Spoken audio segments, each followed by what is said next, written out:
자, 운동 법칙.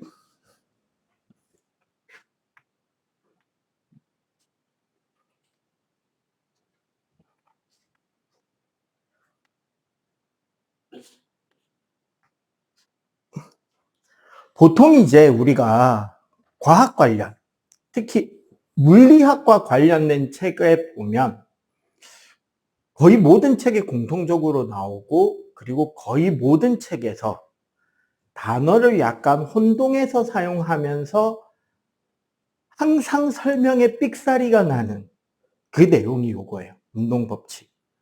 아마 과학책 좀 읽어본 사람들은 들어본 적이 있을 거예요. 1법칙을 관성의 법칙이라고, 2법칙은 가속도 법칙이라고, 3법칙은 작용과 반작용이라고 하는데, 그러면서 관성 이야기를 할 때 정지관성이다, 운동관성이다라고 하는 설명을 하는데, 사실은 그 정지관성, 운동관성은 그 갈릴레이식 상대론에서 이야기를 해야 되는 거예요.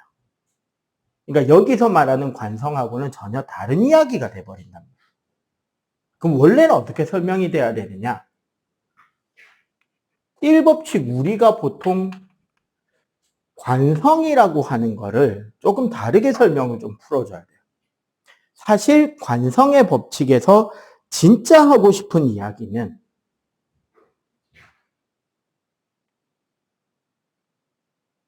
알짜임의 크기가 0일 때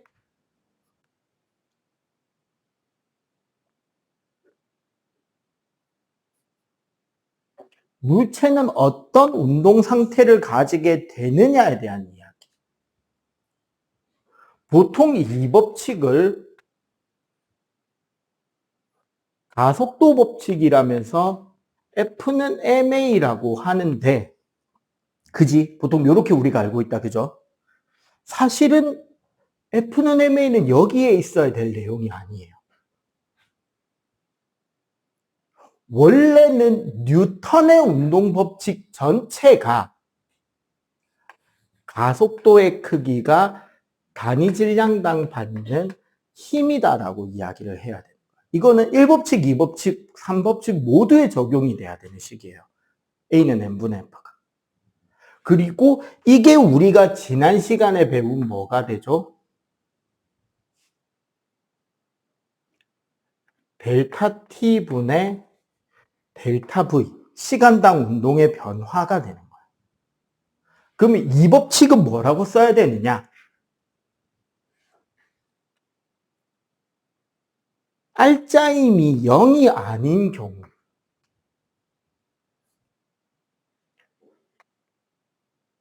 물체의 운동은 어떤 변화를 가지고 오는, 얘는 운동이었고 얘는 어떤 운동에 변화가 생기느냐로 이야기를 해야 되는 거예요, 원래. 응? 그럼 우리가 요거 생각해 보자. 원래 식이 A는 n분의 F잖아. 여기서 말하는 F가 알짜임이란 말이에요. 알짜임이 0이래. 그러면은 1법칙에서 말하는 알짜임이 0의 물체 운동은 결국 뭐? 가속도가 0인 운동이죠. 가속도가 0인 운동은 두 가지로 설명이 되거든요. 뭐? VT, 속력과 시간에 대한 그래프에서 A가 0인 운동이 있었죠. 뭐? 무슨 운동?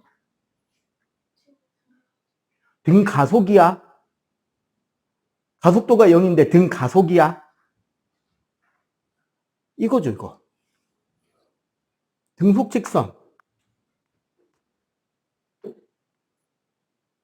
그리고 하나 더 있어요, 사실. A가 0일 때 가질 수 있는 운동 상태 하나 더. 뭐가 있게? 여기 있어요, 여기. 뭐? X축에 있는 거. 뭔데? V가 0이면 뭐예요?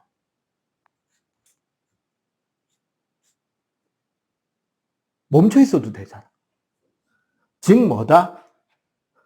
처음 속력이 0이 아니면 운동 중이던 물체는 아무런 힘을 받지 않으면, 그러니까 이렇게 되는 거야. 운동 중이던 물체는 아무런 힘을 받지 않으면 운동의 변화가 생기지 않기 때문에 등속 직선 운동을 해야 하거나, 혹은 원래 멈춰 있던 물체는 어떤 상태를 유지한다? 정지 상태를 유지한다.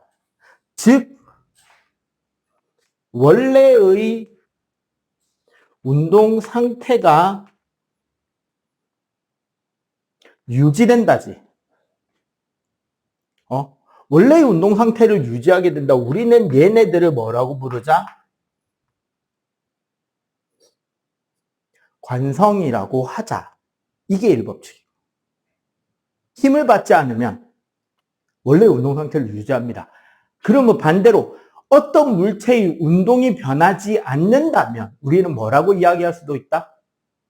아무런 힘을 받지 않고 있거나 그 물체에 가해지는 합력의 크기, 알짜임의 크기가 얼마인 상태다? 0인 상태다. 그러면 운동 상태를 유지해서 등속 직선 운동 중이거나 정지 상태가 되겠죠. 그지? 그럼 이 법칙은 알짜임이 0이 아니랬잖아. 이 말은 동시에 뭐가? 가속도도 0이 아니죠. 이건 뭐다? 한마디로 운동이 변화한다는 거지. 정확하게 운동 상태가 변하는 거죠. 우리 맨 처음에 힘 배울 때 힘의 3요소 했잖아. 힘의 효과도 했죠. 힘의 효과에 뭐가 있었게? 모양을 변화시키거나 빠르기를 변화시키거나 방향을 변화시킨다 그랬잖아. 그럼 봐봐. 운동이 변해요.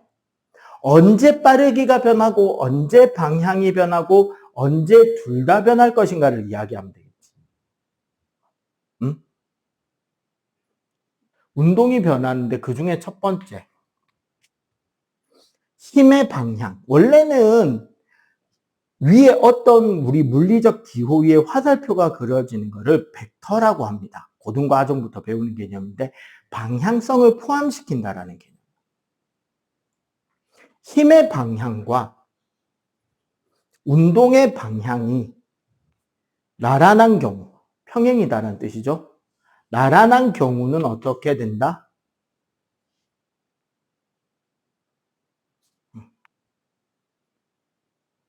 빠르기는 변화하는데 그 방향은 일정하게 유지되죠. 우리는 이런 운동을 무슨 운동이라 그래요? 방향은 직선인데 빠르기만 일정하게 변하는 경우.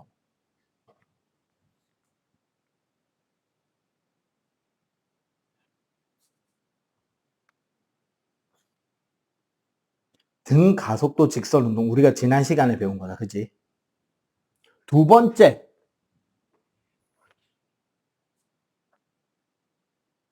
힘과 운동 방향이, 이건 무슨 기호야? 수직이면 어떻게 되느냐? 빠르기는 일정하게 가고 방향이 계속 변하게 됩니다. 이런 운동을 우리는 뭐라 그런다?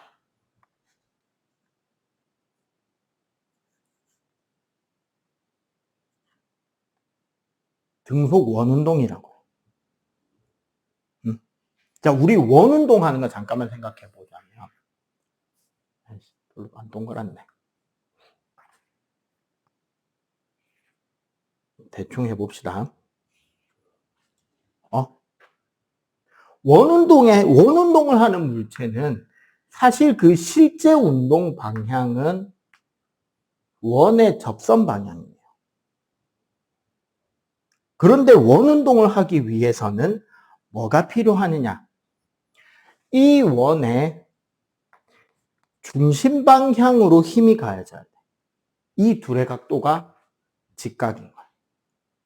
그러면 이 힘에 의해서 이 물체는 방향을 바꾸겠죠. 여기서는 접선 방향이겠지만 역시 중심을 향해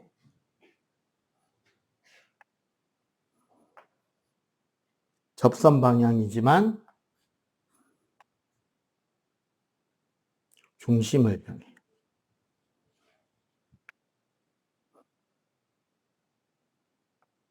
접선 방향이지만 그 힘을 중심을 향해 가한다는 거예요. 그러니까 빠르기는 바뀌지 않고 계속 일정한 빠르기로 빙빙빙 돌겠지. 지구 주위에 달이 돌듯이, 태양 주위에 지구가 돌듯이. 물론 이런 천체의 운동은 완전한 원은 아니고 타원형으로 돌고 있긴 해요. 하지만 거의 원에 가깝게 돌고 있으니까 근사값으로 처리해서 이렇게 균일하게 돌고 있다라는 이야기를 하는 거야. 그러면 세 번째, 힘과 운동 방향이, 이건 선생님이 만든 기호라 가지고 일정한 각을 이루고 있다면 어떻게 되느냐? 빠르기도 변화하게 되고요. 그 방향도 변화하게 됩니다. 대표적인 게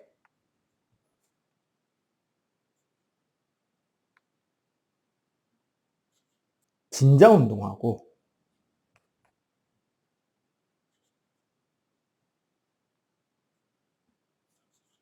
포물선 운동이 있어요. 자, 왜 일단 첫 번째 포인트, 우리가 생각할 첫 번째 포인트, 왜 얘는 둘 다 바뀌었느냐? 이거잖아. 요거 한번 봐봐요. 어떤 물체가 수평 방향으로 운동을 하고 있잖아. 근데 힘이 예를 들어서 이렇게 비스듬하게 가해진다면, 이 비스듬한 방향의 힘은요, 생각해보면 우리가 알짜임 합력 구한 거 한번 했죠. 평행사변형 그리는 거 했었잖아요. 힘 여러 가지 하고. 그럼 결국 요만큼의 나란한 힘이랑 요만큼의 수직인 힘이 가해지고 있는 거와 같은 거잖아. 이 물체. 그래서 빠르기가 변하는 것은 나란한 힘의 작용이죠. 봐봐. 맞지? 방향이 바뀌는 거는 수직 힘의 작용이야. 여기 힘잘 찍어도 돼. 왜? 수직일 땐 방향이 바뀌었죠. 그러면 이 경우는 둘 다 바뀌겠네. 진자 운동이 뭐예요?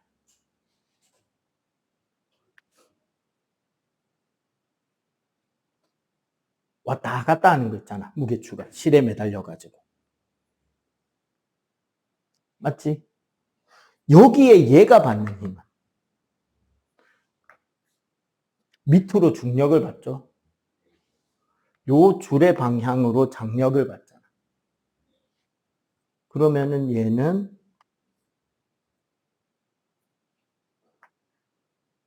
요만큼의 힘을 받겠지. 여기서는. 근데 예를 들어 한 요쯤에 한번 생각해 볼까요? 여기 정도는. 밑으로 중력을 받고 이 줄의 방향으로 장력을 받으면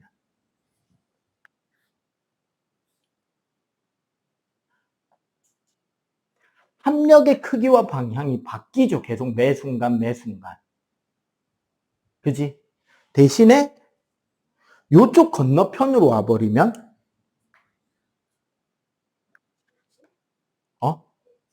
그렇지. 힘이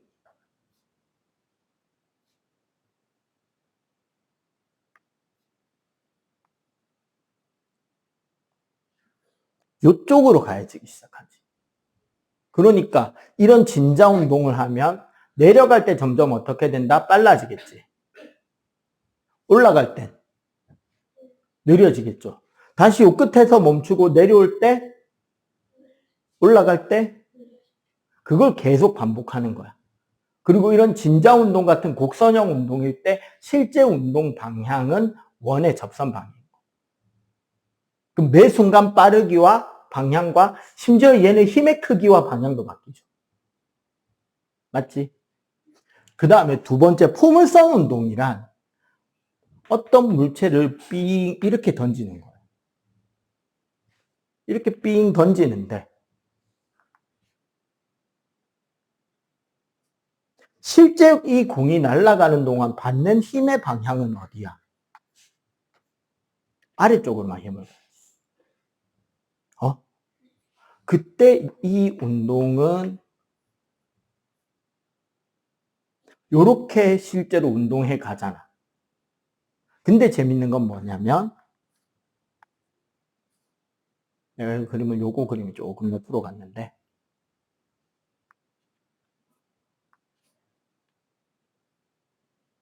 이 물체의 그림자를 쭉 옮겨서 그리잖아요.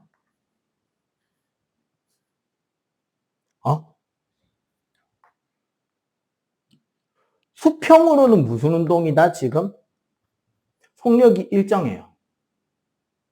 대신에 수직으로는 이만큼 운동했고 요만큼 운동했고 요만큼 내려왔고 요만큼 내려왔지. 올라갈 땐 점점 어떻게 돼? 느려지지. 내려올 땐 빨라지지. 왜? 힘을 아래쪽으로 받으니까 올라갈 때는 힘과 반대 방향이니까 느려지겠죠. 내려올 때는 힘과 같은 방향이니까 빨라지겠지.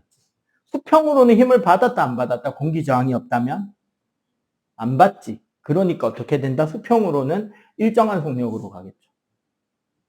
이해가 돼요? 그래서 어떤 이런 포물선 운동을 그리게 된다. 요게 뉴턴의 이법칙이에요. 즉 힘이 가해진다면 힘의 방향에 따라서 어떤 힘이 어떻게 가해지냐에 따라서 운동이 이렇게 바뀔 수가 있다는 거지. 세 번째가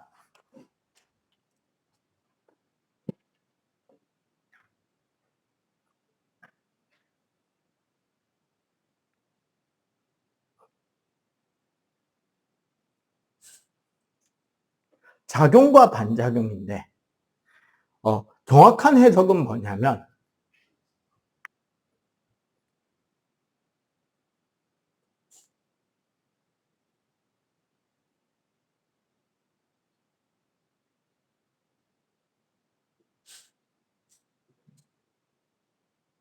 모든 힘은 반드시 상호작용이라는 게 일어난다는 거예요. 혼자서 100% 가해지는 힘이 없이 두 물체 사이에 서로 힘을 주고받게 된다는 거예요. 예를 들어 이런 거죠. 선생님 팔 땡겨. 있는 힘껏 땡겨. 하나, 둘, 셋. 끌려오죠. 내가 땡겼잖아. 근데도 끌려오잖아. 왜 선생님이 안 땡겼는데도 끌려오느냐? 작용, 반작용 때문에. 자, 어떻게 우리가 요거를 쉽게 찾는 방법부터 이야기를 할게요. 작용이라는 힘을 문장을 좀 풀어보는 거야. A가 B를 어떤 쪽 방향으로, 보통 방향이 숨는 경우도 있겠죠, 문장으로 쓸 때. 세모라는 힘을 가한다고 할 때, 반작용은 반드시 B도 A를 반대 방향으로 반드시 세모의 힘을 가합니다. 반드시 힘의 종류가 어떻게 된다? 같은 힘이 생겨난다는 거예요. 얘랑 얘랑 같은 힘의 종류가 같아야 돼. 그리고 그 작용의 힘의 크기는 반작용의 힘의 크기와 같고요. 즉, 네가 끌려온 건 네 힘에 끌려온 거다. 네가 센 팔을 당기게 되면 센 팔도 저절로 뭐를 하게 된다? 너를 당기게 된다. 그때 힘의 크기는 어떻고? 똑같고. 자, 여기 봐봐. 서로 반대 방향으로 같은 직선상에서 힘을 주고받게 돼요. 근데 이렇게 적고 나면 우리 옛날에 알짜임 합력 적을 때 배운 한 가지랑 헷갈리게 돼 있어요. 뭔지 알겠어? 뭐랑 헷갈리는지? 알짜임이 0인 조건하고 똑같게 쓰여 있어요. 맞지? 어떻게 구별해야 되느냐? 작용, 반작용은 이거야. A라는 물체가 있고 B라는 물체가 있다고. 이거를 밀다 보면 A가 B를 미는 이 힘을 우리가 작용이라고 한다면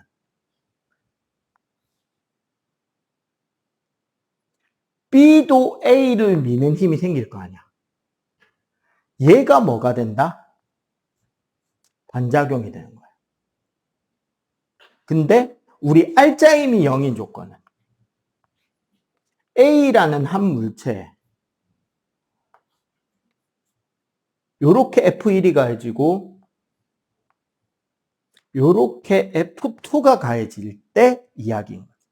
즉 얘는 뭐가? 물체가 한 개, 다른 두 힘이 가해질 때 크기가 같고 반대 방향으로 직선상에 작용하는 거고, 얘는 아예 물체의 작용점이 어때요? 같은 물체야, 다른 물체야? 다른 물체지. 따라서 얘는 합력을 구할 수 있다, 없다? 없죠. 물체가 다른데 어떻게 구해? 알짜임 자체가 뭐야? 한 물체에 두 힘이 가해지는 거죠.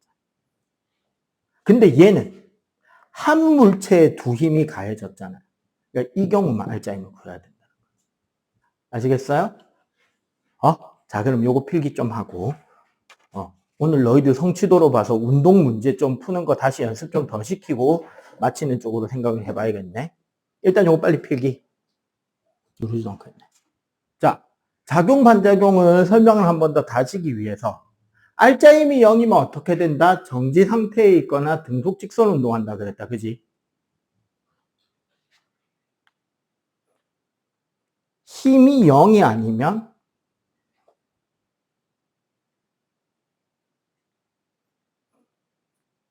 운동 상태의 변화가 생긴다 그랬죠. 그지? 그때 가속도의 크기는 단위 질량당 받는 힘의 크기가 운동을 변화시키는 값이 된다는 거였지. 그지? 그러면 우리 요걸 한번 해봅시다. 실제로 적용을.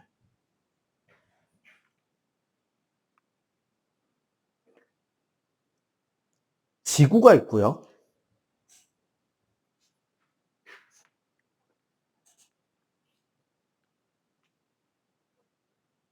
테이블이 있고요.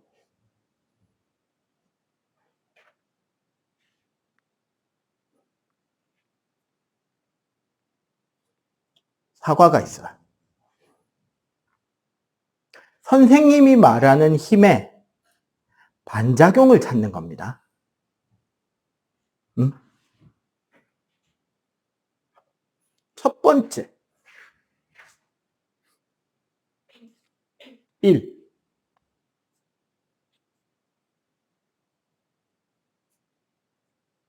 사과의 무게의 반작용을 찾으시오.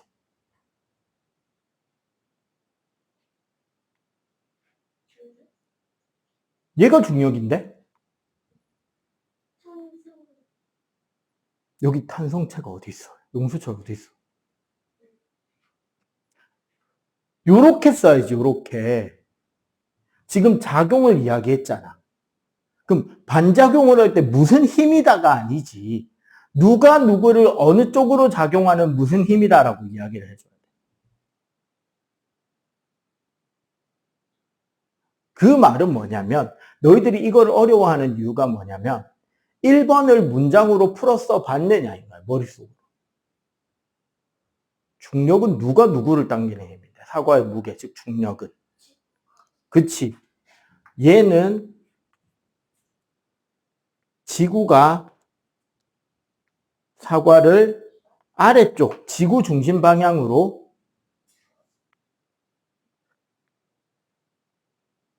당기는 중력이잖아. 그러면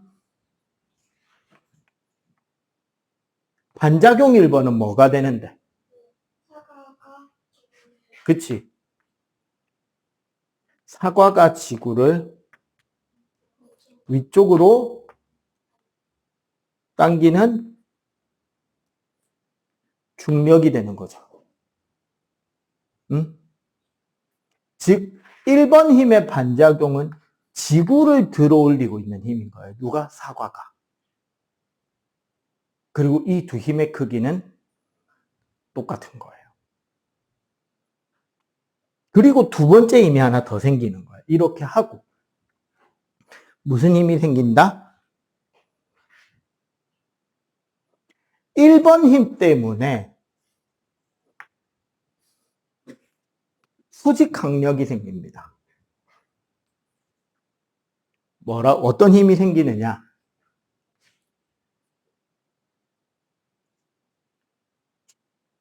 사과가 테이블을 아래쪽으로 누르는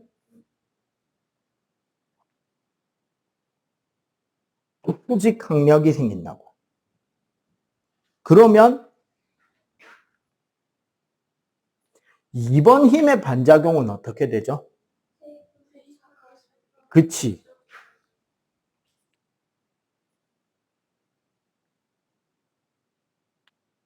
테이블도 누구를? 사과를 위로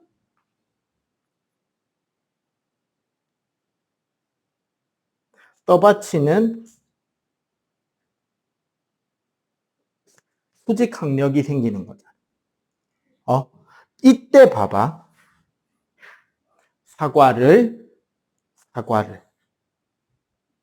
목적어가 같죠.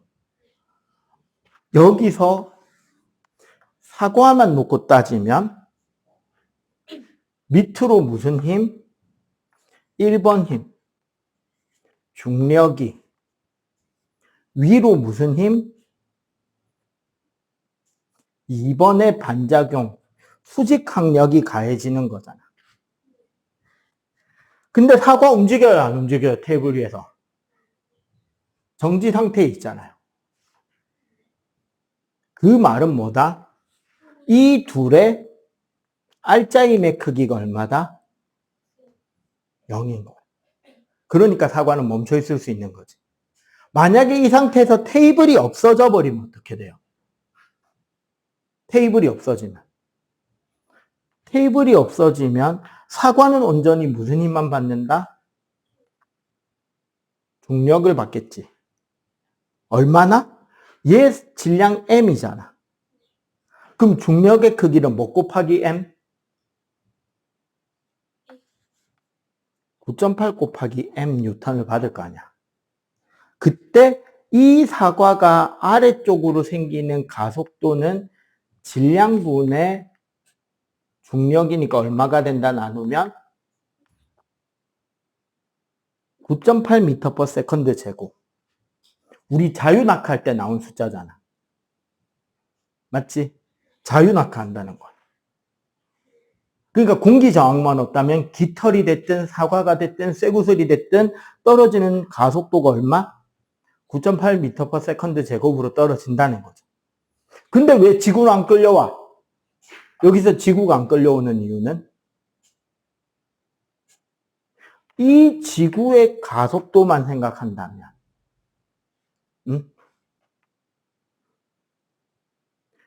지구 질량분의 9.8 곱하기 사과 질량이니까 계산하면 얼마다 사실? 0이죠. 맞지? 사과랑 지구랑만 있다고 치더라도 그냥 0이잖아. 계산해보면. 맞죠? 그러니까 지구는 끌려간다, 안 끌려간다? 안 끌려간다. 만약에 지구랑 사과랑 우주 공간에 붕 떠 있는데 이런 상상 한번 해볼까요? 사과 질량이 지구 질량이 한 10,000배쯤 되면 무슨 일이 생길까요? 지구랑 사과랑 우주 공간에 떠 있어. 근데 사과 질량이 지구 질량이 한 10,000배 정도 커. 그럼 누가 누구 쪽으로 끌려간다? 지구가 사과 쪽으로 끌려가겠죠. 실제로 사과 크기의 지구 질량의 10,000배가 되잖아? 블랙홀 됩니다. 지구가 확 빨려 들어가 버릴 거예요. 알겠죠? 자, 요거 추가 설명된 요 부분 일단 필기 좀 해주세요.